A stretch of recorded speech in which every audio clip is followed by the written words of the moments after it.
They took my phone away at the nursing home they shouldn't have. I recorded everything. Mother, you cannot take care of yourself anymore. Derek barked at me as if I were a stranger, blocking his way, instead of the woman who carried him into this world. An old, useless woman belongs in a place built for old, useless women. His breath smelled of impatience, and he did not even look me in the eyes when he said it. Sabrina, standing half a step behind him, curled her lip in a way she must have practiced in private mirrors. "Go on in, Eleanor," she said, tapping the doorframe of the nursing home with a single perfectly manicured nail. "At home, you are nothing but a burden. We are tired of cleaning up after you. This place can deal with you now." I felt the words land on me like cold stones, heavy, familiar, and undeserved. They had spoken to me like this for years, but hearing it outside a building meant for the forgotten made something inside me shift, the way a thin sheet of ice cracks before a river breaks open. When I stepped toward the lobby, clutching my purse, Sabrina reached in and ripped my phone out with a quick, practiced tug. "Old women do not need phones," she said. "You call us constantly with nonsense. You confuse companies on the bills. You ask questions no one cares about. We are done babysitting." Derek snatched it from her and dropped it into his coat pocket like garbage he intended to throw away later. Lily, my granddaughter, peeked at me from behind Sabrina's elbow. She did not say a word. Children repeat what they hear. And Lily had heard far too often that I was controlling, paranoid, obsessed with problems that did not belong to me. Her silence was not cruelty. It was confusion, slowly calcifying into agreement. They marched me inside, as though performing a chore they had postponed. I walked ahead of them, not because I wanted to, but because it hurt less than letting them push me. The smell of disinfectant pricked at my nose.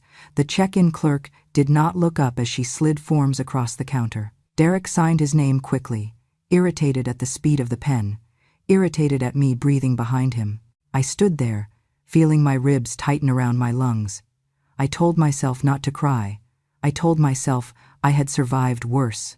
I told myself I was still Eleanor Marsh, but the echo of that name felt faint, like someone calling from another room in another life. Around the 200th word of their insults, it occurred to me that if justice ever found its way back to me, I wanted witnesses. My voice, silenced for so long, deserved amplification.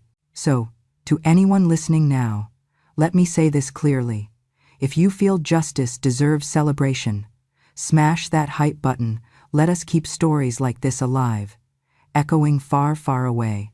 Your support helps us bring understanding and love to those who deserve it. Thank you so much. Keep listening. When Derek finished signing, he handed the clipboard back without looking up. "She forgets things," he announced to the clerk. "She wanders. She lies. She imagines people are out to get her." Sabrina chuckled. "We tried to care for her. She refuses to be reasonable." She looked at me then, her eyes flat, triumphant. "This is best for everyone." They believed that. They truly did. Their version of the story painted me as the villain. I was the mother who interfered, the teacher who judged, the woman who questioned everything that frightened them. Sabrina resented me for my years investigating child abuse. She called it sticking my nose where it never belonged. Derek hated that I reported his best friend in high school for hitting a younger student. That friend had been arrested, and Derek blamed me for ruining his life. Sabrina still complained that I refused to hand over my retirement money for her cryptocurrency fantasies, as if caution were an insult. Even Lily, sweet Lily, had been taught that my concern was meddling, that my warnings were bitterness, that my memory of events was shaped by spite rather than experience. They did not hate who I was. They hated who they imagined me to be, and it was easier for them to imagine than to remember. When they turned to leave faster than politeness, slower than guilt, they did not say goodbye. Derek tapped his pocket where my phone rested and said, "We will keep this, so you do not bother anyone." Sabrina waved a limp hand, a gesture meant to imply mercy where none existed. They stepped through the glass doors, and for the first time in my life, I watched my own child walk away relieved to be rid of me. As soon as they disappeared into the parking lot, I slipped a trembling hand into the inner lining of my coat and felt the small, cool rectangle hidden there. My second phone, not the new one they stole, but an older model I kept out of habit, tucked into a secret pocket I stitched myself. They had no idea it existed. I clicked the power button gently, shielding the glow of the screen with my palm. My heart thudded, not from fear but from awakening. They thought they had ended my voice. They had only freed it. Why were they so desperate to silence me? What did they think I might say? Or worse, what did they think I might find out? I had spent 40 years of my life identifying danger in shadows, lies in paperwork, bruises behind polite smiles. People had always feared what I might uncover.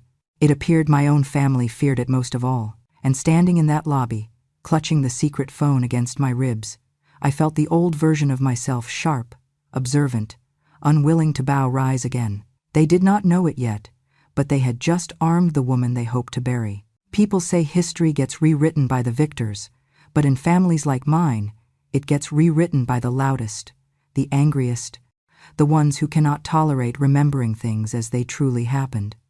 My past did not fade because of age.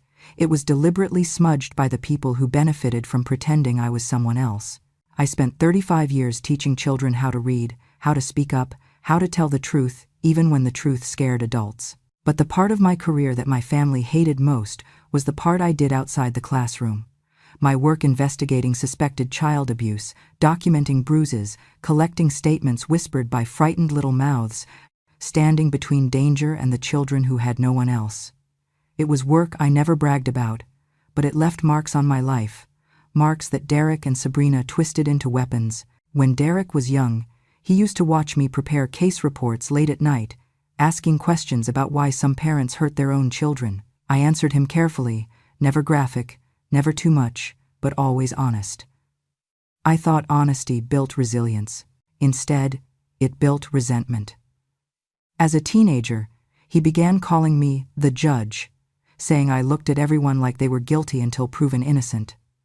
Sabrina, when she married into our family, magnified that resentment like sunlight through glass. She told Derek that my moral standards were outdated, that my instincts were paranoid, that I had spent so long investigating danger that I saw it even where it did not exist. She said it so many times that Derek eventually began hearing my voice through her mouth. Once, when Lily was 6, I watched Derek grab her by the arm, too sharply after she spilled juice on the carpet. It was not terrible, not even close to abuse, but it was the kind of anger that could grow if left unchecked. I said gently, "Derek, soften your voice. She is frightened." He spun around as if I had struck him. "There you go again," he snapped. "Always interfering. No one asked you to raise my daughter." The look in his eyes then was not just irritation, it was humiliation, the kind that curdles into hatred. He could not stand the thought of me seeing anything he did as less than perfect, so he decided I must be imagining things.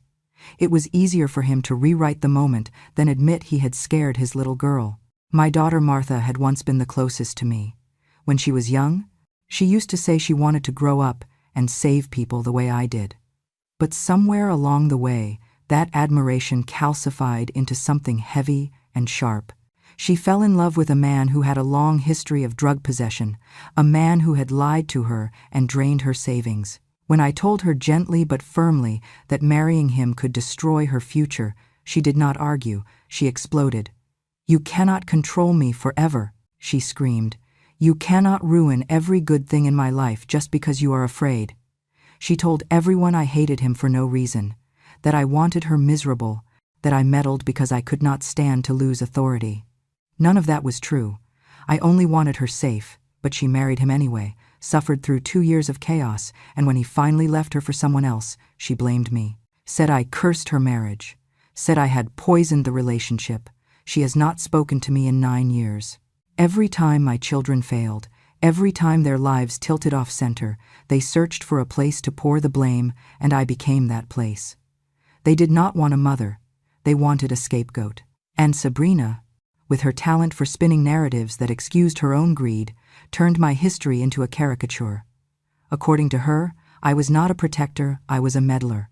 Not a guardian, I was a tyrant. Not a woman who fought to save children, I was a woman addicted to control. She once told Lily, loud enough for me to hear, "Your grandmother always thinks she knows best. That is why no one wants her opinion." Lily was 10 at the time. Small enough to absorb the comment, old enough to believe it. I watched my own reputation rot inside my family like a fruit left too long on a windowsill. Every act of compassion became suspicion. Every warning became an accusation. Every memory became something to question.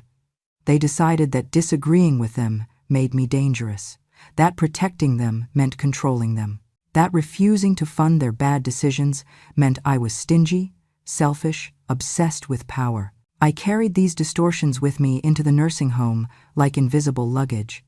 They had stripped me of dignity long before they stripped me of my phone. The tragedy is that they hated me for qualities they never understood: discipline, integrity, caution. But the deeper truth, the one I now saw with perfect clarity, was this. My family could not forgive me for remembering things accurately. They needed the past to bend around their shortcomings. They needed villains, and I was the most convenient one. Standing there with my hidden phone pressed against my ribs, I realized something they never expected me to understand. They feared my history not because it was flawed, but because it was true. And truth, when recorded, becomes something that cannot be rewritten, no matter how loudly the liars scream. The nursing home looked harmless enough when Derek shut the car door behind me, but I had worked with children long enough to know when a building carried a kind of stillness that did not belong. It was the quiet of places where people were managed, not cared for. The receptionist smiled at me with a politeness so practiced it felt like a mask, and the first thing she asked for was my medication list. The second thing she asked for was my belongings. "Phones are not allowed," she said without blinking. "They confuse residents and make documentation difficult." Documentation. A curious word for a place that claimed to help the elderly stay safe. I was assigned to a room that smelled faintly of bleach and something metallic. My roommate, an older woman named Bernice, slept with her face turned to the wall, as if she had given up on the idea that anyone might speak to her. A nurse handed me 2 pills in a small cup without explaining their purpose, and when I asked what they were, she smiled the same plastic smile as the receptionist. "Standard adjustment doses, honey. Everyone takes them the first week." I recognized the irritated edge under her sweetness. People only talk that way when they expect compliance. When I handed the pills back, she frowned. "Refusing medication is a red flag. It will be noted." The threat was subtle, but I heard it clearly.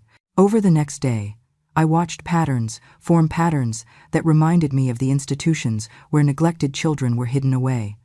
Lights out at odd hours, meals rushed, questions discouraged, staff members who avoided eye contact unless absolutely necessary. And most telling of all, residents who moved slowly and spoke rarely, as if they were walking through fog. That fog smelled like sedatives, not prescribed thoughtfully, but distributed broadly, conveniently, strategically. They controlled communication with surgical precision. Phone calls had to be scheduled. Visits had to be approved. No laptops, no journals, no photos, and certainly no recording devices.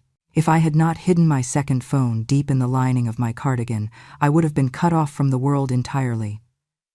Derek and Sabrina knew about my primary phone and made sure it was confiscated at intake. They did not know I had prepared for their betrayal. On my second night, Nurse Dalton came into the room without knocking. She spoke to Bernice as though she were deaf. "Time for your evening dose." Bernice swallowed the pills without question, her eyes vacant, her hands trembling, even though she tried to hide it. I pretended to sleep, but when the nurse leaned over me with her tray, I let my breath stay slow and even until she left. Only then did I reach under my pillow and press the side button on my hidden phone, setting it to record. I had not intended to reveal myself so soon, but the universe often responds to readiness with opportunity. 2 hours later, I slipped quietly into the hallway, pretending to look for a bathroom. Voices drifted from the nurse's station low, careless, believing themselves unwatched. Nurse Dalton's voice was unmistakable. Her son said to keep her calm. He does not want her causing trouble. If she asks too many questions, we mark her as confused. Simple as that. Another staff member murmured something I could not catch, and then Dalton sighed. "Look, they usually send old folks here when the family wants power of attorney. Just document a few lapses, maybe a disoriented episode. As long as it is consistent, it will hold. The words sliced through me with chilling clarity. This was not a misunderstanding. It was a plan. A coordinated effort between the facility and my own children to strip me of legal autonomy. Derek and Sabrina had not just abandoned me here, they had enrolled the staff in a narrative that painted me as incompetent.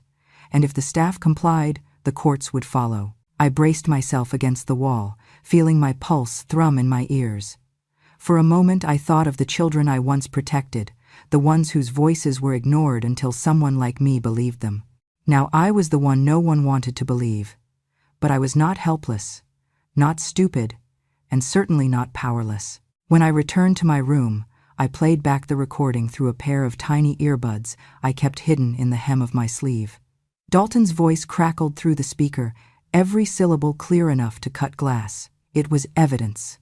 Not suspicion, not speculation, evidence. Something the courts trusted far more than the embellished stories Derek and Sabrina had woven around me. I sat on the edge of my bed, the phone warm in my hand, and let the truth settle into my bones.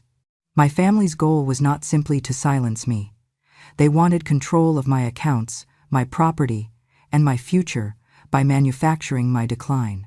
It was a textbook maneuver, one I had once been trained to spot and stop. But this time, the target was me. As I listened again, the most striking part was not Dalton's cruelty, but her indifference. It told me everything I needed to know about the culture of the place. This was not the first time they had done this, and if I did nothing, I would not be the last. For the first time since arriving, I felt something sharper than fear, purpose. They thought I would fade quietly into the background of this place. But the phone they never found, the one nestled between the folds of my sweater, was now the most powerful object in the entire building. It held their words, their crimes, their coordination, and I intended to make every one of those words matter. I first noticed Kira because she did not move like the others. The older nurses walked with a heaviness that came from routine and indifference, but Kira's steps were precise, alert, as if she was always listening for something that should not be happening. One afternoon, while she pretended to straighten my blanket, her voice dropped to a whisper so thin it barely existed. "Mrs. Marsh, they are planning to transfer you to the dementia wing tomorrow morning." My breath caught, not because the news surprised me, but because the confirmation settled every suspicion I had been carrying like lead in my chest. I asked her why in a steady voice, though my pulse hammered against my ribs. Kira swallowed hard. "Once you are in there, you lose your legal capacity. No court will question it. You will not be able to sign for your own finances. Your family will." She hesitated, then added with a mixture of anger and pity, "Do not let them put you there. No one comes back from that wing with their rights intact." The warning pushed me from fear into strategy. That night, long after the hallway lights dimmed, I retrieved the miniature phone from the seam of my sweater, the one small device Derek and Sabrina had not managed to rip out of my hands. I activated the audio recorder and tucked it behind the loose tile under my bed. The next morning, I pretended to shuffle slowly to the nurse's station, letting my steps appear confused while my mind cataloged every detail. I recorded the argument between two aides about medication dosages, the careless way they mixed up charts, and the moment a nurse named Alma muttered, "No one checks the evening meds anyway. Just sign it off." I filmed her through the gap in the door frame, her hands moving pills from one cup to another, barely glancing at the labels. But the most damning evidence came 2 days later, when I heard Supervisor Brandt speaking near the loading dock behind the building. His voice carried without regard for who might be listening, "Mother of God, these old folks do not need to live this long. Half of them do not even know where they are. Just give them the damn meds and keep the complaints off my desk." The dismissiveness in his tone was almost casual, as though he were discussing defective inventory instead of human beings. I held the phone steady inside my pocket, recording every hateful syllable. The more I listened, the clearer the pattern became. They wanted residents docile, silent, compliant. They sedated anyone who asked questions and labeled anyone who resisted as declining. My evidence was growing, but so was the timeline. They were moving fast, and I needed to stay one step ahead. Kira found me later that evening in the laundry room, her eyes darting toward the security camera before she stepped closer. Her voice trembled, but her words were deliberate. "There is something else you need to know." She checked the door again. "The nursing home is part of a cost reduction program. They get bonuses for transferring residents to higher dependency care.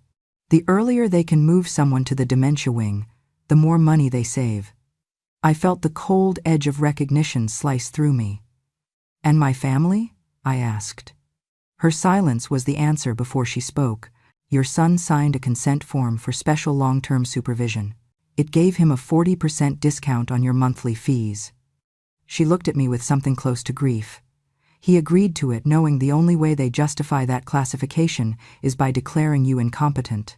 The world did not tilt or collapse. It simply fell into place with a clarity that hurt more than shock. Derek had not just abandoned me. He had sold me. My worth had been calculated, adjusted, and discounted like a defective piece of equipment. It explained the rush to take my phone, the eagerness to get me out of the house, the impatience when I questioned their decisions. They needed me powerless so they could benefit from my decline, manufactured or not. I steadied myself against the dryer door, the metal cold under my palm. That was when Kira leaned in and whispered, "I do not think they expect you to fight back." Her words ignited something deep in my chest, something my years as a teacher had never allowed to die. The kind of resolve that rises when someone believes you are too small to resist. I pressed the recorder again, feeling its soft vibration as it captured the truth line by line, voice by voice, lie by lie. Every whisper in the hallway, every falsified chart, every careless confession. They thought they had buried me in silence. But I had spent my life exposing the things people tried to hide. This time would be no different. Derek and Sabrina showed up 3 days after the staff tried to reroute my medication, walking into my room with the smug confidence of people who believed the world and the law existed to favor them. Derek did not even pretend concern. He looked around my room like an inspector evaluating damaged goods. "Well," he said, exhaling sharply, "at least they are keeping you contained. That is a relief for everyone." His tone carried the same annoyance he used when speaking to a dog that chewed on furniture. Sabrina stood behind him, arms crossed, lips curved in a smile just slightly too wide, predatory, rehearsed, eager. "We were just discussing your finances," she said lightly, as though the topic were weather. "It really is for the best that someone sensible handles things now." She took a step forward and leaned down, close enough for her perfume to burn my nose. "Stay put, Eleanor. You are safer here, and soon everything you own will be managed by people who actually know what to do with it." The contempt dripping from her voice was almost theatrical. Derek chimed in quickly, like he could not stand to be outdone. "You can throw your little accusations around if it makes you feel important, but nobody believes you. The whole family knows you are paranoid. Frankly, the staff sees it too." He shrugged, as if dismissing an insect. "You had a good run, Mom, but you are not the narrator of your life anymore. We are." My heartbeat stayed steady, though inside I could feel that needle of steel, the one that always woke when someone underestimated me. I pretended confusion, squinting as if I struggled to focus on their faces. I tilted my head and muttered, "What was that? Say it again, dear?" "I cannot hear well today." Sabrina smirked, delighted by what she believed was weakness. She stepped even closer, her breath hot against my cheek. "I said you should just accept this. Once Derek signs the incapacity papers, the house is mine. I am tearing it down and building Airbnb units. You do not need to live much longer to see it anyway." Her whisper was poison delivered with sugar, low enough to sound secret, cruel enough to reveal her intentions fully. What she did not know was that the tiniest phone in my pocket vibrated once, confirming the recorder was running. Derek joined her, lowering his voice but not his arrogance. "Honestly, it is better this way. You would only get in the way. We will handle your estate, and the doctors will back us up. They always do. Old people lose track of reality. It is normal. Besides," he added with a smirk I could hear more than see, "no judge believes a woman who thinks everyone is conspiring against her."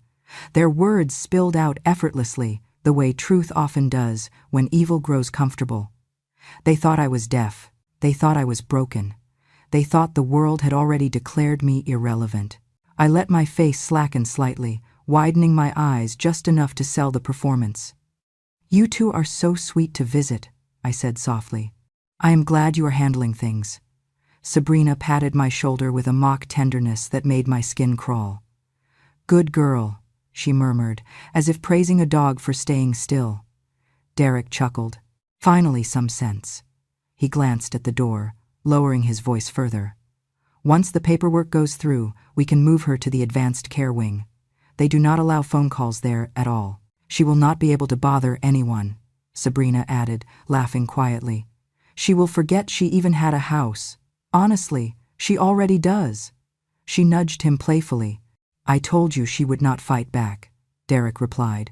"She cannot. That ship sailed years ago. Every word was captured, every insult, every confession, every piece of the trap they were building for me." I sat still, letting them talk themselves deeper into their own grave. Their arrogance was my greatest ally. It loosened their tongues, sharpened their cruelty, made them overconfident enough to expose themselves completely. After a long, satisfied sigh, Sabrina straightened up and smoothed her blouse. "Well," she said brightly, "we should get going. I have a contractor coming tomorrow to look at the property. You know, for the demolition." Derek nodded and gave me a small, dismissive wave. "Bye, Mom. Try not to cause trouble. It will only make things harder for everyone." When the door finally closed behind them, the silence thickened around me, vibrating with the echo of the final, unmistakable truth. My son and his wife had not simply abandoned me. They had already written the ending they planned for me. But they had made one mistake. They spoke too close, too openly, too carelessly, and I had recorded every damning word. Their confidence was their downfall. Their mouths had handed me the weapon I needed. In that quiet room, with the faint hum of the air vent overhead, I held the phone against my chest and whispered, "Thank you, Derek. Thank you, Sabrina. You have no idea what you just gave me." The war had begun. But they had already lost the first battle. I waited until lights out, when the hall settled into that eerie hush nursing homes have at night, a mix of forced peace and hidden desperation. My heart beat steadily, not with fear but with purpose. I pressed the tiny phone against my chest and whispered, "Kira, now." 10 minutes later, she slipped into my room like a shadow, her eyes nervous but determined. "I transferred all the files," she whispered. "Audio, timestamps, the supervisor's comments, everything. They are backed up on 2 drives. One is already off-site." I felt a tightness in my chest ease. "Good girl," I murmured. "Now we send them farther. Together, we push the evidence out into the world." I emailed the recordings to the state's Elder Protective Agency, attaching a brief note. "I am not confused. I am in danger." Then we forwarded the files to a legal aid organization specializing in elder abuse. And finally, my hands trembling just slightly, I sent a message to Martha. I had not spoken to her in years, not since she threw her life into the arms of a man whose criminal record I pleaded with her to reconsider. She had chosen him. He left her in pieces. But she blamed me for warning her, not him for harming her. When I hit send, I did not know whether she would open the message or delete it the way she had deleted every voicemail I'd left her over the last decade.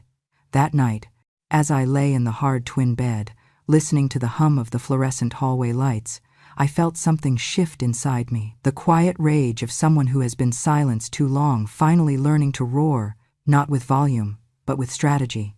It was only a matter of hours before everything snapped. I did not expect her to come so quickly, but some truths travel faster than silence ever could. Martha arrived the next morning at dawn. She did not call. She did not knock. She simply appeared in the doorway, wearing a stiff blazer and a guarded expression. For a moment I thought she might hug me, but she stayed where she was, arms crossed. "I came because your message said it was urgent," she said, voice clipped. "So, let us be clear. I am not here to make amends. I just need to see whether you have actually lost your mind." The words sank in like small knives, sharp but unsurprising. I had always been the easiest villain for her to choose, easier than choosing herself. I nodded slowly. Then sit, I said. Listen. Decide whatever you want afterward. She perched on the edge of the chair as if afraid it might stain her. I opened the recording. Sabrina's voice filled the room, instantly venomous, confident, unfiltered. Once Derek signs the incapacity papers, the house is mine. I am tearing it down. She does not need to live much longer anyway. Martha froze. Her jaw tightened. She leaned forward slightly as the next part played Supervisor Brandt, snarling about bothering old people with extra days of life.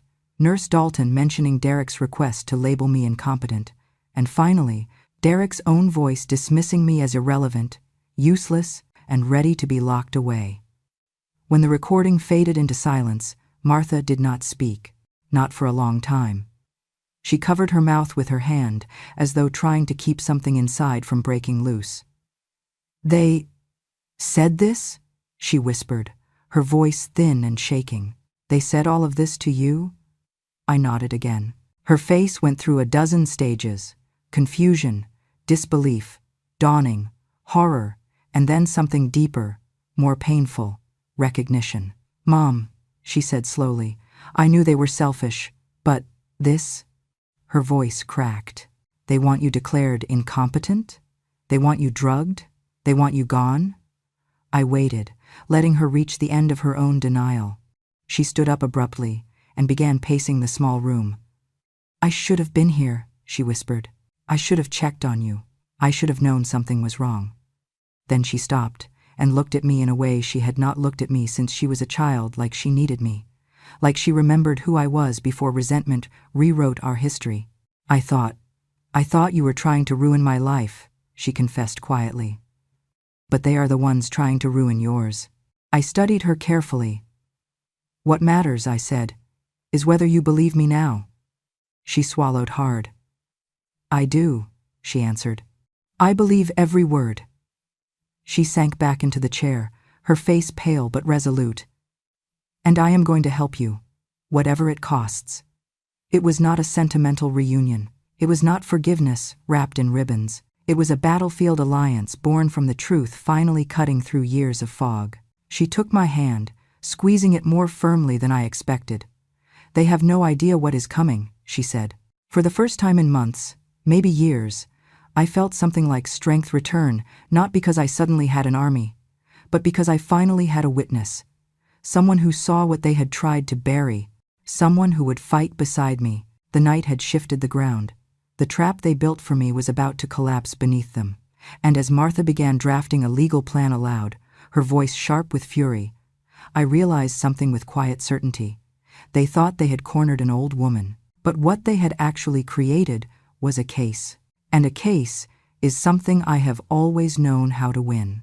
They called it a care review meeting, but it felt more like a tribunal. The room was cramped, fluorescent lights buzzing overhead, yet every person sitting around that table carried enough authority to change the course of my life. Representatives from the State Health Bureau, 2 officers from the Sheriff's Department, a lawyer from the Elder Protection Unit, the Nursing Home Administration, and finally, Derek and Sabrina, seated together as if they were the injured party. I walked in with Martha beside me, her jaw tight, her eyes sharp. Derek leaned back smugly when he saw me. "Mom," he said, shaking his head slowly, "you should not have dragged everyone into your delusions. You are embarrassing yourself." Then he turned to the officers. "She has been confused for months. She makes accusations when she forgets where she puts things. I promise you, none of this is real." Sabrina gave a pitying laugh. "Honestly, I am surprised she even remembers why she is here." The administrator, Mr. Corbin, cleared his throat, ready to begin. "Mrs.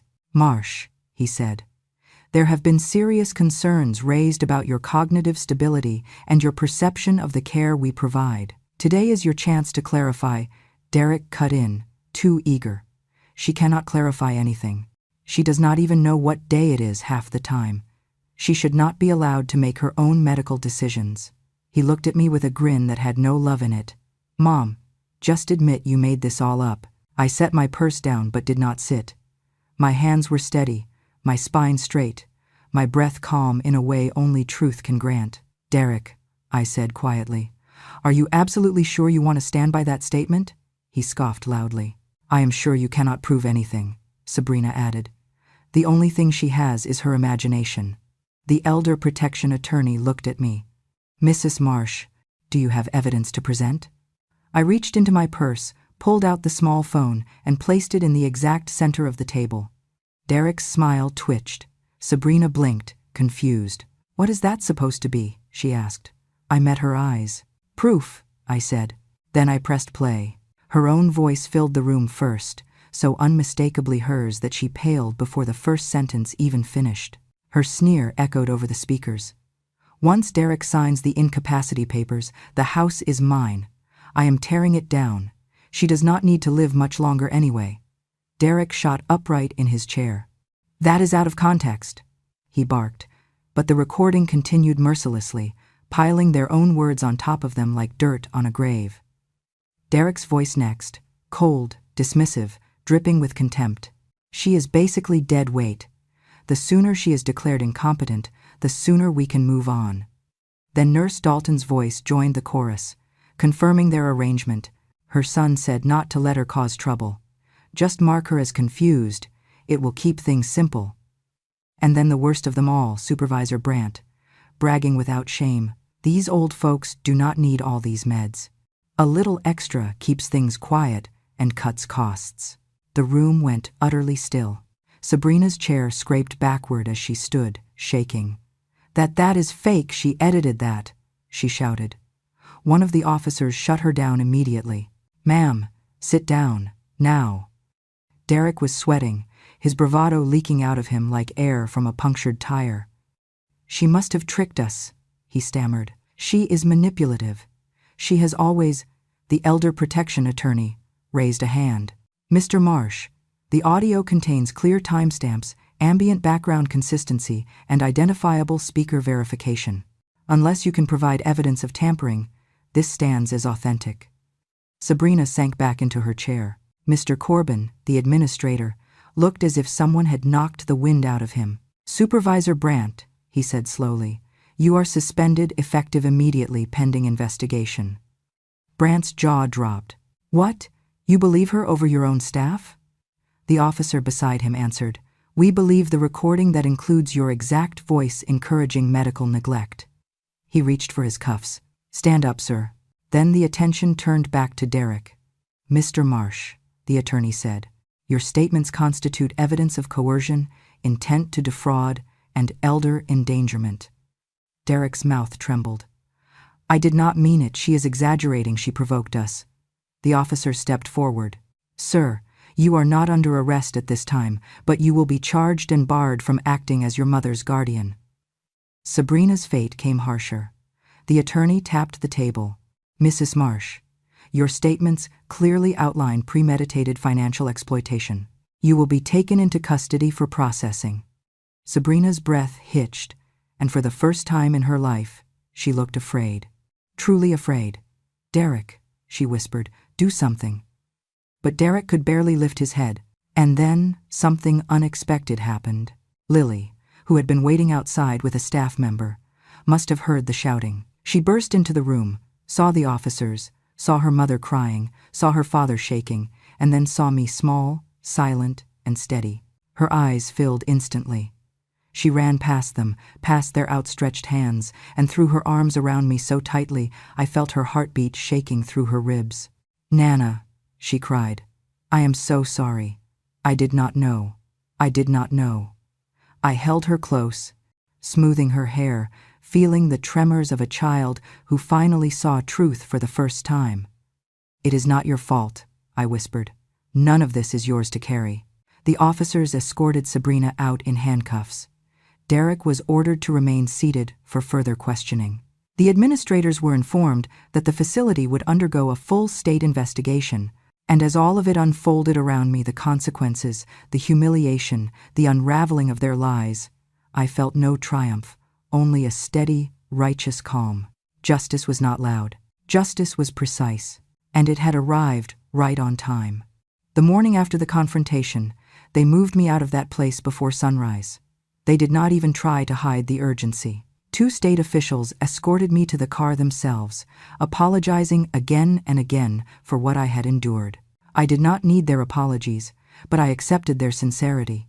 It felt strange to breathe air that did not smell of bleach, sedatives, and fear. When we arrived at the new care facility Martha had chosen, the difference struck me immediately. People spoke gently. They used my name, not my room number.